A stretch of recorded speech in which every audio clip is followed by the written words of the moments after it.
अस्सलामुअलैकुम वरहमतुल्लाहि वबरकातुहू। अल्लाह तबारक व तआला दे सोहने ते बरकत नाम तो शुरू करना जिहड़ा तमाम जहाना दा मालक है।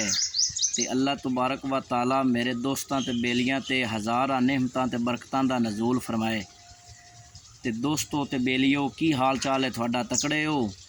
ते जनाब अज दी जिहड़ी गल है ना वो इस तरह है भी पंजाबी दे विच ना एक अखाण है कि रोंदा क्यों है थाली इच तां कुछ भी नहीं है। इनके बारे थानू मैं गल सुनानी है भी अखाण क्यों बनया है। अखाण जनाब इस वास्ते बनया है कि कदई एक ना पुराना जाता है किसी कोल, तो जदों पुराना जाता है ना तो जेड़े घर हो जाता है उत्थे पहुँच जाता है तो उस टाइम ना दोपहर का टाइम होंदा है, रोटी खावन पीवन का टाइम होंदा है, तो बह जाता है। तो वो जेड़े घर वाले ने ना उनके तो पुछते दसते ने हाल चाल, पुछ दस के ना तो उनके तो रोटी पानी पुछते हैं। वो आंदा खानी रोटी हुंदा की है। वो जनाब जेड़े घर वाले ने घर जाते हैं तो उन्हां दे घर दे विच ना हुंदा कुछ भी नहीं।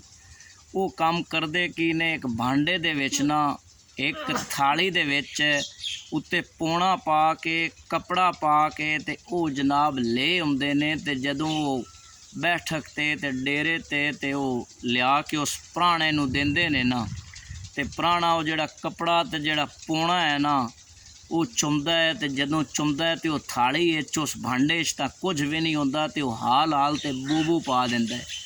तो जदों हाल हाल ते बूबू पा दिंदा है ना तो वो जेड़े घर वाले ने वो उनके तो पुछते ने भी थाली ते भांडे तां कुछ भी नहीं, तो तू हाल हाल बूबू क्यों पाई है। तो वो आंदा है कि मैं इस वास्ते पाई है भी इस भांडे तां इस बर्तन तां कुछ भी नहीं है।